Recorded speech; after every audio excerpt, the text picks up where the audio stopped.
All right. Hello, everyone, and welcome to the February 2025 5 Miles from Anywhere meeting. If you are new to us, I think we do have some new people here. We are a Science Society of the Baker Street Irregulars, and we've been meeting online. I believe it's going to be in May for 5 years. Okay, so we are Wow. known. Yeah, it's already been 5 years. So we'll have to do something. Haven't decided what yet to celebrate. I don't know. We'll do a little party. I don't know. Mhm. And um, I will get the video going here, and we will start our meeting. And hold on one second. Of course, I say that, and then what I want to show you isn't up. There it is. All right. Share my screen.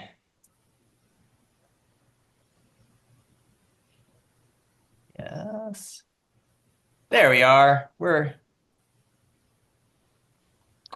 all Ta-da. right. So for today, my friends, we'll probably have a lot of announcements because we just had January, which of course is like the big month for Sherlock Holmes. And it's his birthday month when a lot of Silents have their celebrations. So we're going to start with announcements, and then and through the announcements talk, of course, the January festivities, and then we'll have a presentation, New Hampshire's 221B Baker Street, which Miss PJ Sullivan is going to give us a walkthrough, and then we'll have our discussion and question time at the end. So pretty much our standard meeting. Um, and here we go. And I have a feeling we might be pausing a couple of times to applaud some people who are on this meeting. So, all right. So first of all, there was the Sherlock Holmes Society of London dinner. Is there anyone on the call who attended the dinner? Because I still have not made it out to London, but I would love to get a little update if anybody here happened to be there. And if anybody has, you could just, because I can't really see you at the moment, you could just unmute and say, I was there. Was anybody here at the London dinner? Oh, okay. I'm sure it was awesome because they usually are. So, uh, but I know we have several, like Robin Rolls, who's usually here, goes to the dinners and usually gives us a little feedback, but he couldn't make it today.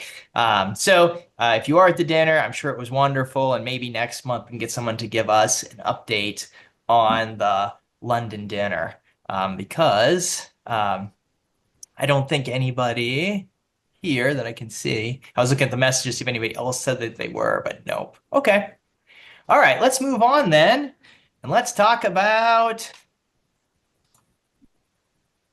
BSI dinner and events, because that's another big one, obviously. So there was the Doylean Awards ceremony. I'm just highlighting certain things. And our own Margie Deck, who I believe is on the call today, received the honor for her fiction book, her Arthur Conan Doyle fiction, The Genius of the Place. So it was awesome. I got to give that award to Margie. And if you see the little racetrack behind Ross there, um, that was where they also had the horse race, the Wessex Cup. And so that activity is a lot of fun. And congratulations, Margie, um, for winning. And it was well deserved. And just keep writing your wonderful fiction. Well, and I know you'll be on she'll be one of our hosts in March or April. We'll talk about that later. All right.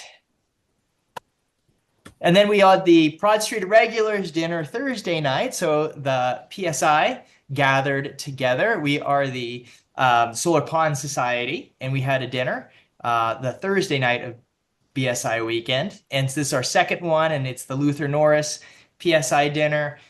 Luther Norris, who was a BSI, founded the PSI, and we had it at the Oyster Bar. Oddly enough, they put us at the same table they did for the first dinner. So hopefully this becomes an annual event. We had a nice crowd of 14, and it was a lot of fun. Oh, All right. Wow, his timing was perfect. Jim Cox just joined us, which is really good because there is the class of 2025. All right. So the dinner was phenomenal. What a class. And our own Shayna Carter is now Carter. She was invested. Congratulations, Shayna. And Jim Cox was also invested, who's on this call. Did I miss anybody? Is there anybody else on this call? Because I can't see everybody when I'm doing this view, but it was so cool. Great class. It always is. But it was great to see friends getting invested this year. And really, it was a great honor. And I think Shayna, there was actually applause for you even before they said your name. So you stood up. So that was so cool. So congratulations, class of 2025. And of course, there's lots of science societies having meetings right now in January. And so I just want to give a shout out to my own uh, local scion, Dr. Watson's Neglected Patients. We had our 50th anniversary dinner, so 50 years and going. And we had it at the Denver Women's Press Club, which is a really nice, prestigious, historic venue. And it was a lot of fun, as you can see. We don't take ourselves too seriously. Um, and I yeah, I mean, it was just awesome. So just a lot of fun. But what I want to do now is hear from some of you. I'm going to stop sharing my screen and just hear about any other activities or any science societies who had any other events in January. So if you do like a hand raise or just unmute and talk out, I'm sure there are others of you who've had some events going on for the birthday month. Karen. Hi. So it was not the very first gathering of the tea brokers of Mincing Lane, but it was the first one that I got to be at the on the birthday weekend. And it was a lot of fun because I had no idea how it was going to go. the the criteria was to find a restaurant close enough to the mysterious bookstore for people to have a convenient place to go to breakfast before the honors, and to find a place around there that was affordable, where a number of people could sit down. And then the other considerations were a place that sold tea and a place that had some other things. And we settled for a place that did not have good tea, but I brought tea. Uh, and it seemed to work out really well. And I'm hoping that, and one of the reasons I'm going into this is because the place that we found wouldn't take reservations. They won't take reservations. I get that. That's okay. But I got to say that walking around the corner and not knowing how it was going to go, and then seeing Lauren Circoni sitting at a table, everything's going to be fine because Lauren will handle it. But I am hoping, if I never, Max? Okay, I don't know. Sorry, I just saw an odd message from Max. I didn't know what that meant. Anyway, one of the reasons I'm mentioning it is I'm not likely to be able to go to New York again. So any of the tea brokers who are probably going to New York again, who would like to take over that breakfast, I think it's a good plan, and I'd love to see it become a regular thing. So just something to leave out there. Well, thank you. And how many did you have attend, Karen? Gosh, between 20 and 30. I didn't Wow. count. Everything was moving so fast No, that that's awesome. yeah, it was great. And it was nice because people could just drop in. We had a number of people who weren't in the society who I think may join. And even if they don't, it's nice to have friends and family there. Yeah, perfect. Perfect. Thank you for sharing that. And just from seeing the comments in the thread, it looks like we have a couple of tea brokers in the meeting. So people are saying very, very nice things. So congratulations. It's always fun to have that first meeting, that first gathering, and um, maybe you could find. And where are you located, Karen? Oh. I muted. Sorry. All right. I'm in Minneapolis. Oh, I am sure if you're in Minneapolis, you could get a nice crowd of Sherlockians to to do a tea broker tea there too. Oh yeah, we've had them here. And we had a very nice table at the Minnesota conference. That went very well. And again, Lauren rocked it because she raised over $800 for the Beacon Society with her gorgeous tea cozy raffle. Oh, But awesome. I would love to see it become a part of the New York festivities because Perfect. I think it's a useful event. That sounds fun. Perfect. All right. Any other events in January? Tom? Not January, but uh, February 22nd, Williamsburg, Virginia. I will be there at the Williamsburg Book Festival. I will have my Sherlock Holmes books and other books, and anybody who's in the area who wants to come by, I'd love to meet you, talk to you.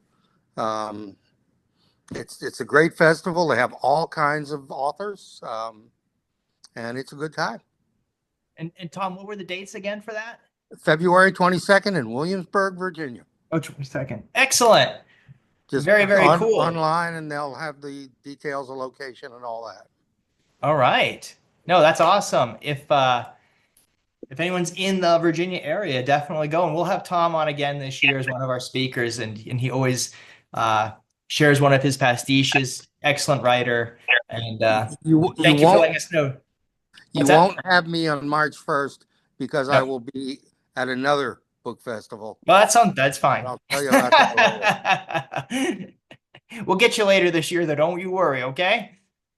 All right. Shayna, did you have your hand up? Yeah, I just wanted to talk about one thing that happened during the BSI weekend and one event that's coming up. During the BSI weekend on Thursday afternoon, kind of between the Morley Walk and the lunch at McSorley's and the distinguished speakers lecture, Matt Hall basically founded a new group called the Bowery Ruffians. Yes. And so we gathered at an establishment on the Bowery called the Wren. And basically, if you want to become a Bowery ruffian, you just have to have a drink on the Bowery and give a toast to one of the villains of the canon, and you will get one of the Nito pins that were handed out at the first meeting. I unfortunately did not think to have one to show you guys. It's in the other room, Yeah. but it's Minus cool. two. And Yes. yeah.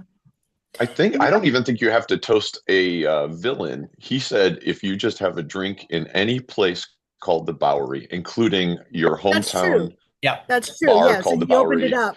Yeah. So it doesn't have to be the Bowery in New York. It could be a Bowery. That was such a great excuse to explore a little bit more of Manhattan for those of us who Yeah. are out of towners. You know, you kind of cluster around Grand Central, but that was fun. And Mhm. here is the lovely pin.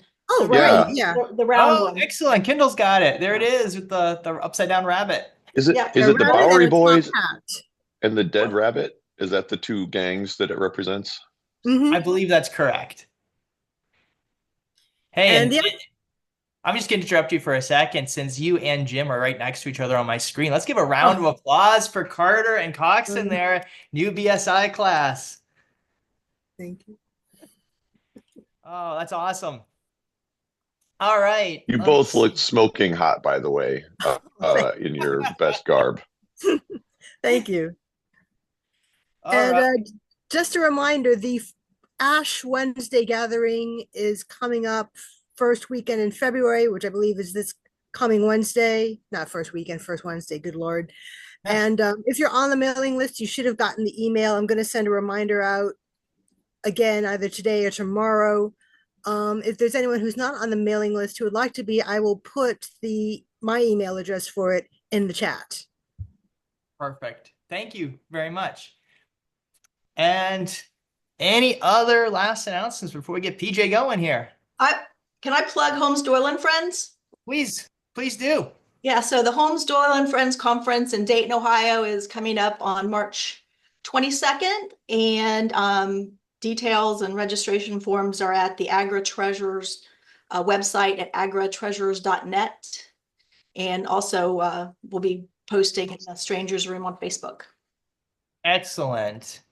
Yeah, and also 221 BCon's coming up in April too. So we got the festivities for Sherlockians never end. So hopefully y'all can make it to those. All right.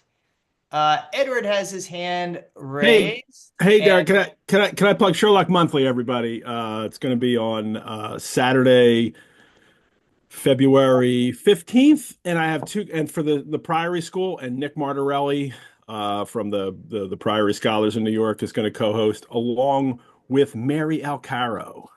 It'll be a really fun show on February 15th, and I'll put a link in the chat if anybody is not registered for Sherlock Monthly. excellent. Yeah, please do. And I don't know if you guys have been watching Ed on this, but he's like the most relaxed one of us. He's got his pipe going. He's having a drink. It's looking good, man. Bloody Mary. I was like, what's a good drink for right now today? Yeah, I'll do it a Bloody Mary today. All right. All right. I'm loving seeing all the links. We got an active, active chat today. Very cool. All right. Oh, and Max, you've got your hand up. Yes, hello. So I also wanted to give a shout out to Anastasia and Rudy for organizing the first and certainly not last official Pocket Petrarchs visit to the Grolier collection with the Impossible books or imaginary books. That was just a lot of fun.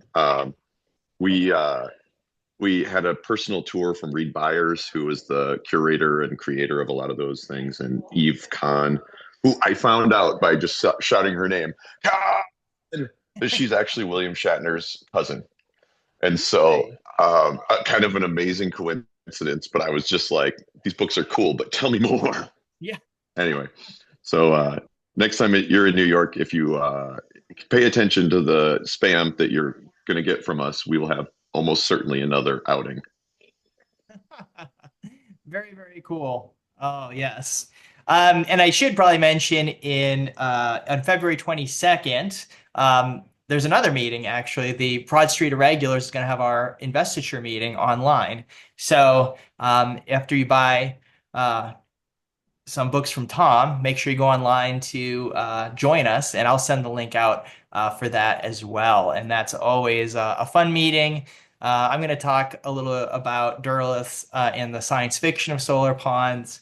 There'll be some other talks as well. So hopefully you all can join us again after you buy books from Tom. So thank you. All right, my friends, I think we're good. And we'll move into our splendid talk for today. I'm just going to share my screen again for a minute here. Okay. And if I can get this thing. There we are. And there is the great PJ Sullivan. So PJ is a newer member of the Sherlockian community. She's attended BSI weekend, was a guest at the Broad Street Regulars dinner, and attended the dinner of the Speckled Band of Boston. She is a member of the Cornish Horror, a member of the crew of the Bark Lone Star, and is a member of the Wolf Pack, the Nero Wolf Scion Society. And I have to say, she's also, it's too bad she doesn't have it on. I didn't have a picture of it. She's one of the few people I've ever known who could make a deerstalker actually look fashionable. Like she looks like a fashionista when she's got her deerstalker on. So let us give, I'm just gonna stop sharing so we can give a warm virtual welcome to PJ. And let me go to your slideshow. And she's going to talk, she's going to share about her lovely, I'm just muting those of you who are not muted, including myself. Oh, sorry. I just accidentally muted you, PJ. Could you unmute yourself? Please don't mute me. Sorry about that. And give me 1 second. I'm going to switch my screen and you can share. We are so excited to see your Baker Street. There we are.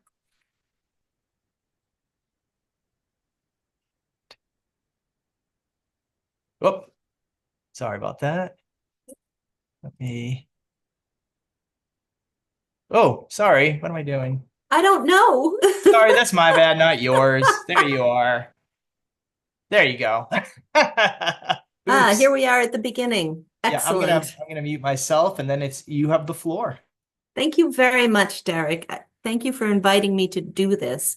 And thank you to everyone on for joining us for this virtual visit. I'm going to keep my comments fairly short. I wanted to just give you an overview of where the idea came from and how I went about getting it off the ground and how it's coming along since then. And then mostly I just show you some photos and answer your questions if you have them. But I've been a Sherlockian for a good long while, but of a very solitary persuasion. I never realized that there was this community of other like-minded people.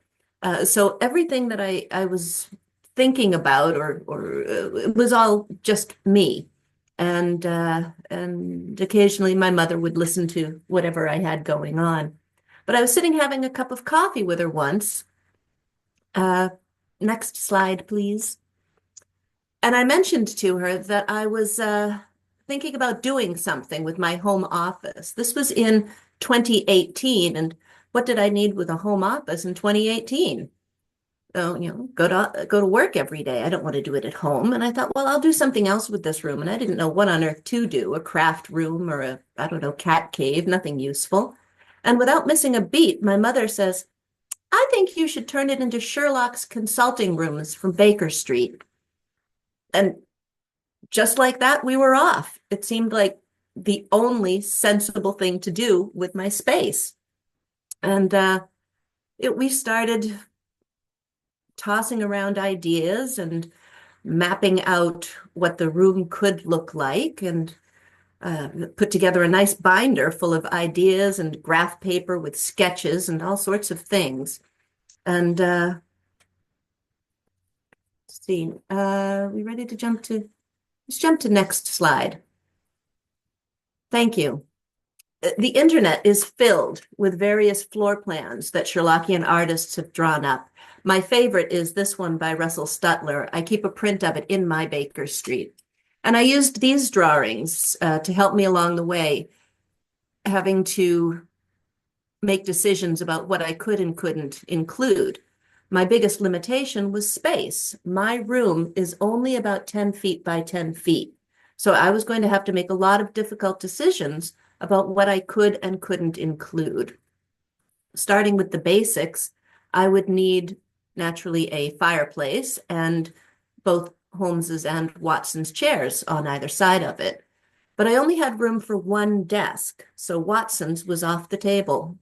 And I don't have room for a sideboard, but I do have a nice antique tea trolley that will serve the purpose with a much smaller footprint. So these were the choices that I was identifying as I went along and got the base laid out. Next slide, please. So I gutted my room. I stripped it down to the bare walls and ripped out the carpeting. I had new flooring installed, and I started with a blank slate. And from there, I got the basics put in. Once the new floors were in, I put in a fireplace and a few rugs, chairs, the big items as I started.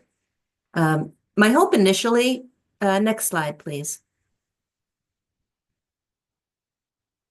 was to create the right feel without breaking my budget, which didn't exist before the project did. This is one of the choices that I made in putting the room together. Interesting tidbit, the wallpaper tax in England was repealed in, I think it was 1836, which makes a wallpapered room a lot more likely at that time than it would have been a little earlier. Wallpaper in 2019, though, very expensive. I found a paintable wallpaper, which I put on just one wall, the wall where the fireplace sits. And I was able to then paint the entire room, all of this one color, without breaking the bank. One wall has the pretty pattern, but it all looks cohesive. I chose the green as a last minute decision. Next slide, please.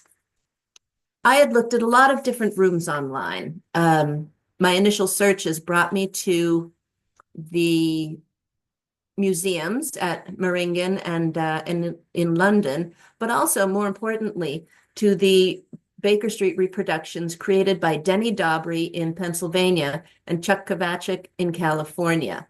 If you have not seen these spaces, I absolutely recommend them because they are glorious. And what I have done here is something on a much milder scale.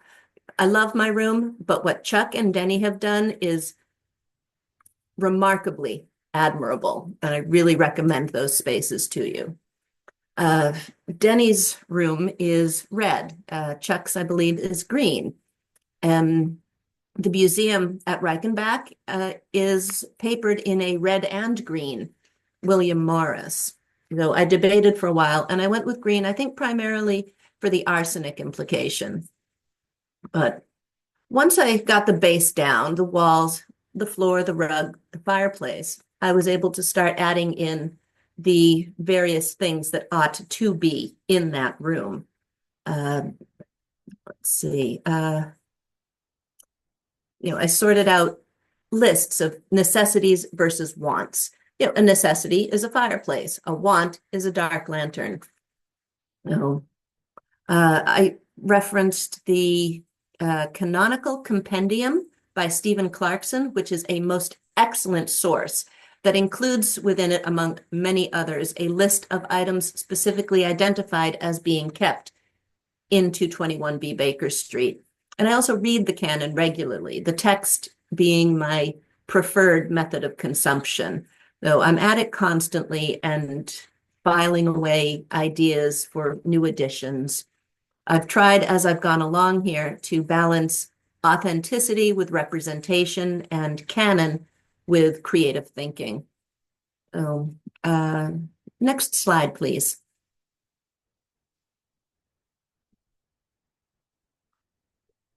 I have several items in the room that would never have appeared in the actual Baker Street. These headlines, for example, my sister gave me, and I mounted them on wood and hung them up, and I love having them there. But you would never see these in Baker Street. There's an awful lot of non-canonical. I tend to think of my room as an homage rather than a reproduction, almost as if I were the next tenant after Holmes and Watson had moved on and they just left all their stuff there for me, and I've added my own bits and pieces in. Next slide, please.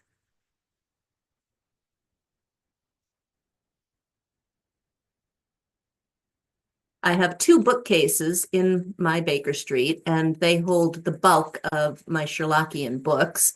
So I end up spending a lot of time in here sitting and reading or rearranging things to make new acquisitions fit, but it's a nice little corner of my space. Next slide, please. So here is one of the big picture shots. You can see I've got my basket chair over there, which I'm particularly pleased about, and various other bits and bobs. So the room goes through changes on a fairly regular basis. I'm constantly coming in and shuffling things around and putting new things in and new things into new places. But next slide. And here's the view from the other direction. That's a good bit of what you see behind me now with Sherlock's desk. And you'll see next to it my bust of Sherlock resting on the table. It is not sadly made of wax, but needs must. The VR in bullet marks on the wall. Turns out you can find bullet mark stickers on the internet. I couldn't bring myself to punch all those holes into my wall. So this was a reasonable compromise to make. Next slide, please. This is my naval treaty. This is a copy of a document created by the late Paul Churchill, BSI, that I brought home as a prize from a contest at a Men on the Tour meeting. And it's one of my absolute favorite items in the whole room. I'm very pleased with my naval treaty. Along with the objects that I think, or that I know canonically ought to be in the room, I am trying to add in one item to represent each of the stories. Once I have them, I tag them. And I don't want to rush it. I'm taking my time with it, trying to get the right something. A lot of stories have easy answers, a blue carbuncle, for example, or a bust of Napoleon. And for other stories, I have more subtle references. But I have, for example, a cane with a dog's head, which represents the one that was left behind in The Hound of the Baskervilles. I have, for Boscombe Valley, I have a storm glass on the wall because on arrival into town, Holmes was asked if he wanted to visit the location of the murder immediately. And his response was that it was weather related. It all depends on the glass. And so that's what I chose for Boscombe.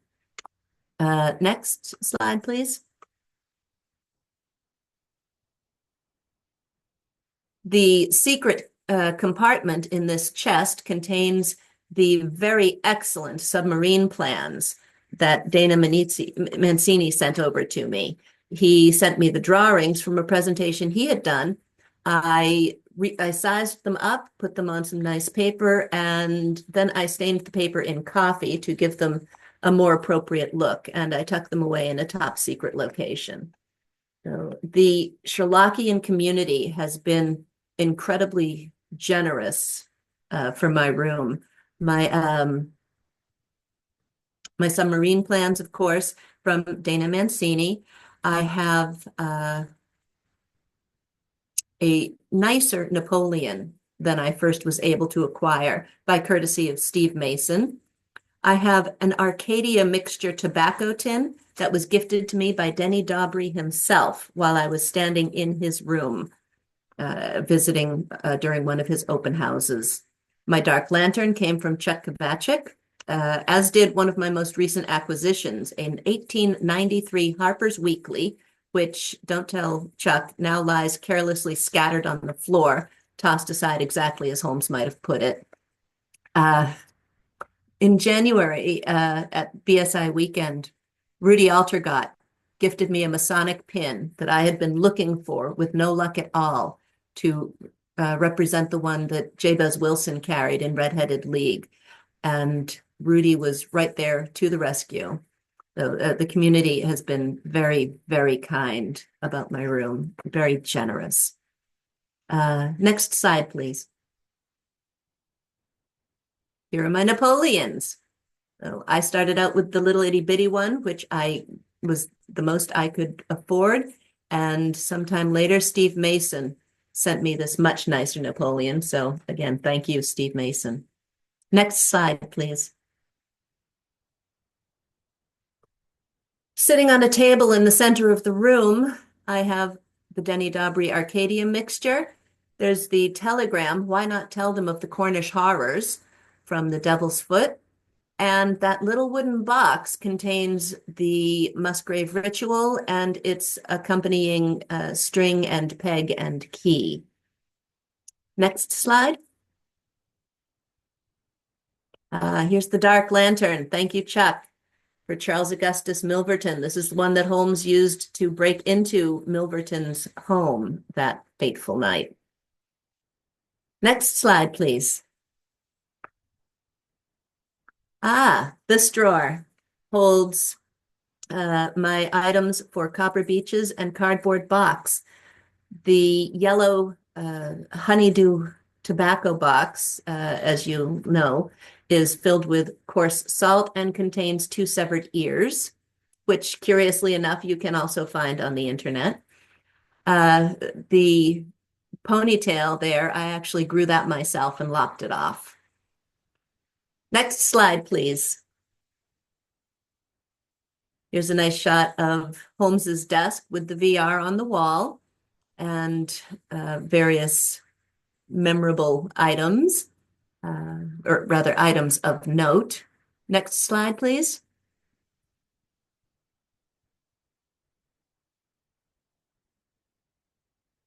Drawing in a little closer, there's the treaty, and you will see up in the top corner, there is a team photograph there to represent missing 3/4. There is the Hatherley's business card to represent engineer's thumb. And the glass dish in the center contains 3 small black bits of clay from the 3 students. For study in scarlet, that slightly burned bit of paper on the desk there is the list that Watson originally composed, Sherlock Holmes, His Limits, which upon completion, he then crumpled up and threw into the fire grate, and it's been rescued and is now here for review. Right in the center atop that portrait of Doyle with that tag attached to it, very small there, is the Masonic pin that Rudy gifted me. Next slide, please. Just one more close-up shot of the desk. There's a portrait of Irene Adler there amongst the bottles of poisons and such. Next slide. The harpoon.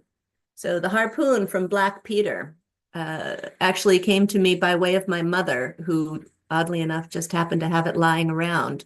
Asked me one day, do you know anyone who could use a harpoon? Well, I'm glad you asked me that. And there's the storm glass on the wall for Boscombe Valley. Next slide, please. My little sister does cross stitch, and she made this sampler for me as just something that Mrs. Hudson might have done over some winter's evenings sitting by her own fire, these being the first words that Holmes spoke to Watson after hello and how are you. But I'm very fond of that. But the next slide, if would. Derek, you'll just have to click this a few times to. All right. So if this is another cross stitch my sister made for me. This represents, one more click, Derek, tens of thousands of little tiny stitches and hundreds of hours of work. And this is one of my most treasured possessions. And I wanted to be sure to share it with all of you. My sister has been remarkably supportive of my hobby. Next slide, please.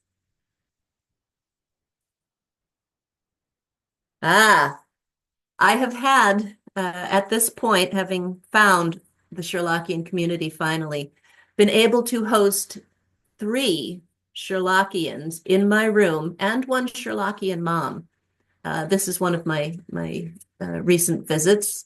You'll see the Sherlock portrait on the wall over Brian's head. And you'll also see the full view of that fireplace wall, which is actually next on my list of things to do. I'm going to put shelves up on either side of that mirror. It's my next task in the room. Next slide, please. There's my room, and I hope you are all enjoying seeing it. Does anyone have any questions? All right, hold on. We got to give you a round of applause for that, PJ. That was phenomenal. I'm so glad. Thank you. Wow, okay. And looks like I see a few questions. I saw Ed and Max, I think you had your hands up. Am I correct? I didn't have my hand up until just now, but I will defer to Ed, and I do have a question after. Okay. Go ahead, Uh, Ed. oh my gosh. PJ, I wish I could be. I mean, I can't. I will. One day, well, like I'm inviting myself, right? One day I would love to come and see this. I would be happy to have you, Edward. Oh my gosh, so many fabulous things in it. All right, three quick questions, and you can answer them as quickly as possible because I'm not going to hog the floor, obviously. Well, no, that's what I do usually. What pipes did you choose? Do you ever sit? Which chair do you sit in? And do you sit there and read Sherlock? And do you have a bucket list item you'd love to have? Oh, okay. Let's see. The pipes that I have currently are placeholder pipes. They are easier found ones that will someday be upgraded to more appropriate pipes. That is one of the things that's on my list of upgrades to come. I will happily help you with that. Thank you very much. I would be thrilled to have an Edward Pettit pipe. I sit generally in the upholstered chair rather than the basket chair. I do sit here frequently. One of my favorite things to do is to settle down in the evenings with the fireplace going and a drink in hand and listen to Stephen Fry reading me the Sherlock Holmes stories on Audible. I do sit in here and read books frequently, but sitting and having the stories read to me is one of my favorite pastimes. So is that a working Sir fireplace Stephen. then? It is an electric fireplace. Awesome. There was no fireplace in this house. I found the wood surround online and added in a electric insert. So, and I can also run the fireplace, the look of the fire without it blowing heat at me, which creates a nice ambiance even on summer nights. And you won't singe the soles of your shoes. Quite right. Yes. So my question is about your VR. One, your devotion to verisimilitude, I wonder, are you planning on poking holes in your wall at any point? Because I always love seeing the actual dents. I consider it from time to time. I haven't gotten there yet, but yes, I look at what I have now and I think about whether I ought to. I see the VR represent or looks very similar to the VR on the series. Was it the Adventures that came out in the 70s or 80s that had the VR on the cover? Oh, Did you consider that as inspiration, or did you just kind of freehand it, let me font see. choice wise? Yeah, I don't recall at this point which images I looked at in doing that. Mostly it was a trial and error. I'd put them up, step back and look, put them up again, step back and look. It went on for days and days and days. Yeah. How is your marksmanship? Well, so far it's Well, holding up. oh, they look great, by the way. Thank you I very think much, Max. that's really fun, and the size that you have them there is very noticeable. Some people, you have to really search around their I don't know, Yeah, sitting room is maybe a grandiose term, but their room where they put their VR. they're very emphatic pockmarks. PJ, Rich had a question in the chat just about your rugs. Rich, do you want to ask anything more about it? Oh, that's all. I was wondering about the rugs. Let me see. My chat is, hang on, I'll have to, do you want to? Or just, yeah. He's just asking about the rugs. How did you get the rugs? Poking around online for the most part. Let me see. One of them came from, I think it was a secondhand store somewhere. But I scoured the internet for things. I just tried to find the right ideas. My room doesn't have very many antiques. Most everything I have is creating the right feel rather than recreating the actual. So, but it was months and years of scouring the internet for things. I cruise antique stores a lot looking for, the next item to add. So. All right, Brian had his hand up, and then Tim had his hand up. I know you don't have quite the whole canon yet, but upon completion, would you consider adding in bits from the Apocrypha? Like for the Lost Special, would you like to put in an entire Victorian era train in there?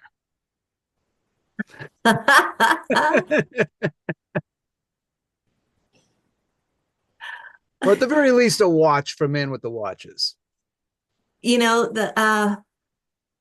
It's certainly worth putting on the list, but I've got to get through the canon first, and who knows how long this is going to take me. This is not a project, it's a hobby, and it will be a work in progress for the rest of my life.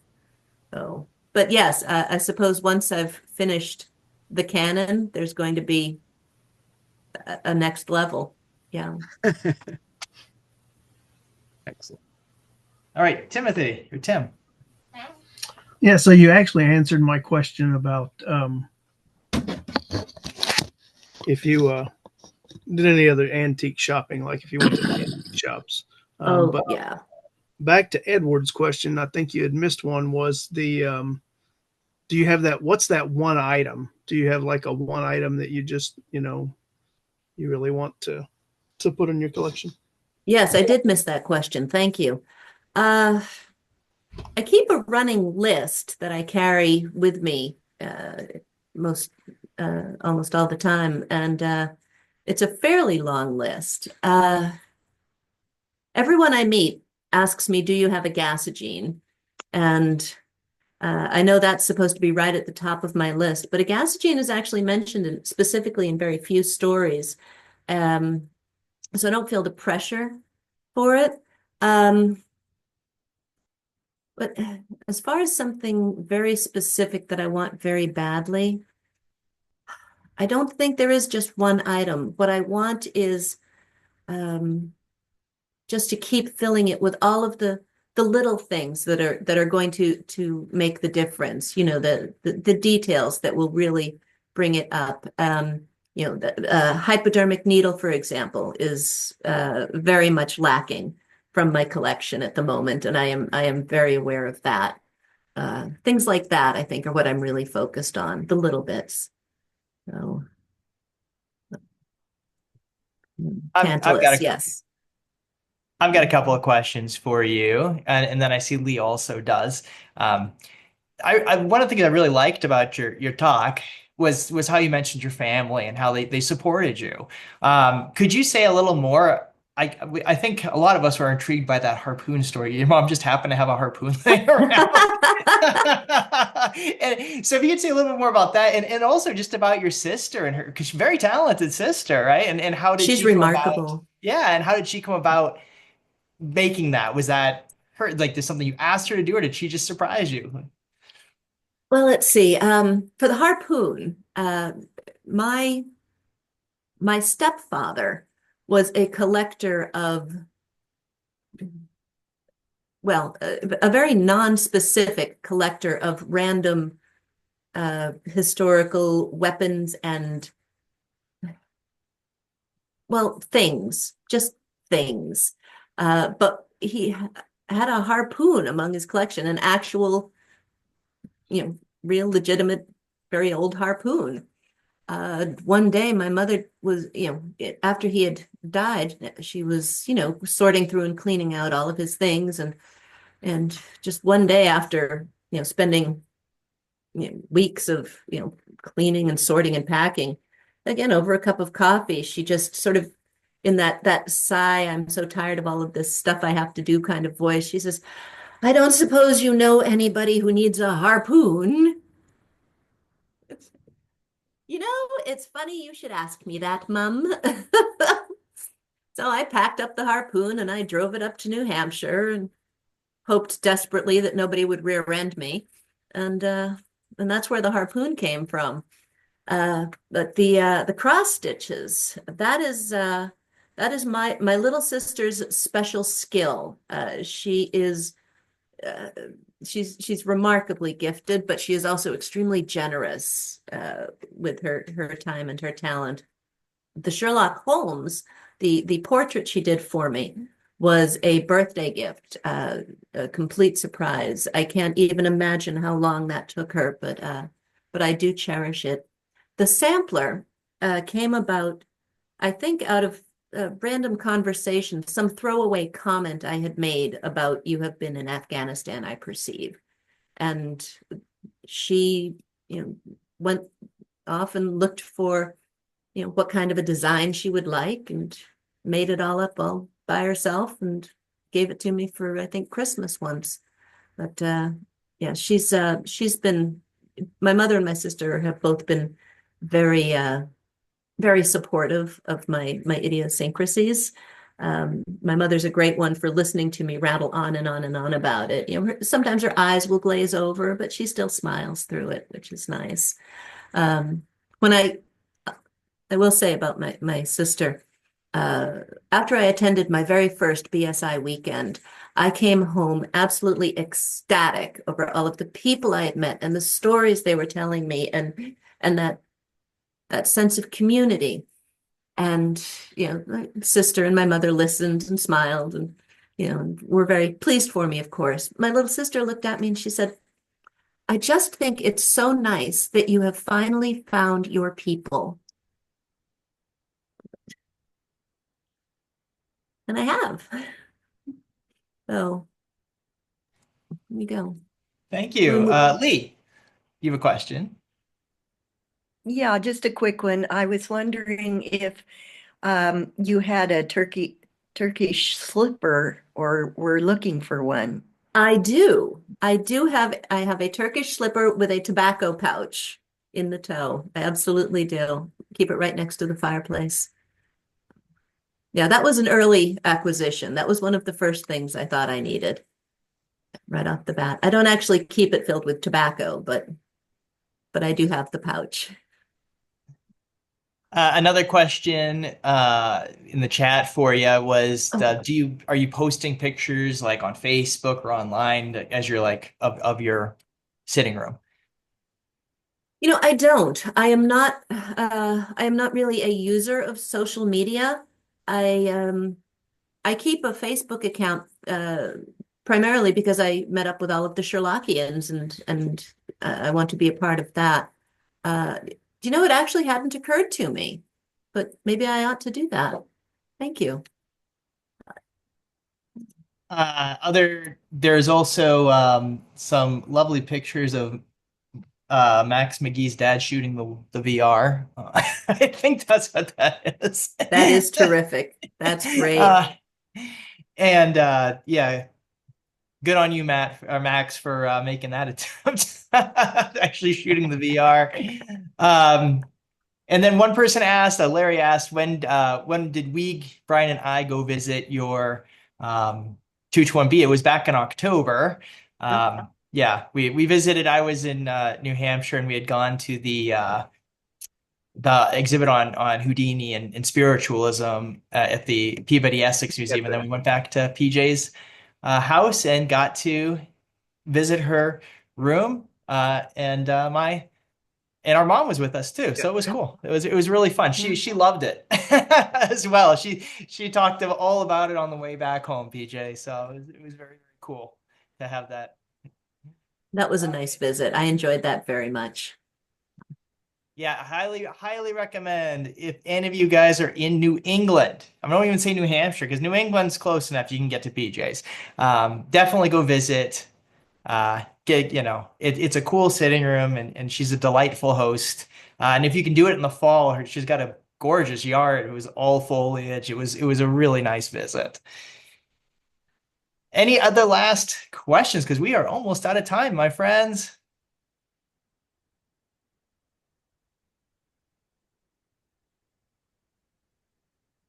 Just thank you. This was wonderful. I enjoyed it so much. Thank you all for having me. Thank you. This was a lovely presentation, PJ. Another round of applause for you. And then also virtually bringing us into your sitting room. It's been really Yes. nice visiting. I'm so glad. I really appreciate the opportunity. I've enjoyed sharing this with you all. Thank you, PJ. It was fun. Yeah. All right, everyone. We will be back. I think it's March 1st is our next Saturday meeting. So we always meet the first Saturday of the month. And I will, if you're not currently on the 5 Miles email list, just send me a message and let me know, and I can add you on so you automatically get the messages, and then I can get you the Zoom link. And not sure if Margie will be next month or the month after. So we'll have to see.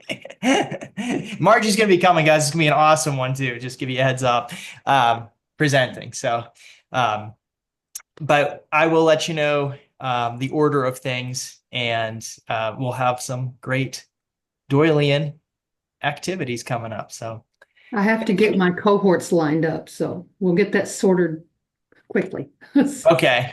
Okay. If it ends up being April, that's totally fine. Okay. Okay. All right. Thank you, Derek. all. Yes. Was No, there? thank you. Thank you Oh, for you're hosting welcome. and You're arranging this. welcome. This has been really fun. Thank you. Ed, do you have another question? Your hand's still up. I do. This is my first time with you guys. Do you have a set date for this, or how does It's that? always the first Saturday of the month, noon to 1 Eastern time. Thank you. All right. And we'd love to have you as a guest talking about your podcast, my friend. It'd be great. I would talk anytime. You just let me know. All right, sounds good. All right. All right, everyone, take care. And Thank you. I will see you. Thank you. month. Bye-bye. Thank you. Bye-bye. Thank Bye-bye. you. Bye. Goodbye. Bye-bye. Thank you, PJ. Bye. Bye-bye. And Yeah.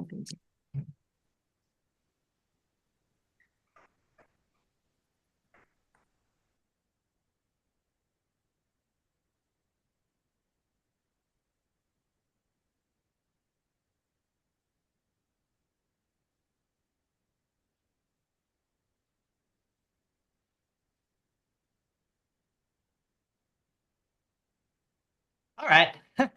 I just wanted to say hello, goodbye for a minute to you. Let me just stop Thanks again for having me. This was lots of fun. I'm just going to stop the recording here.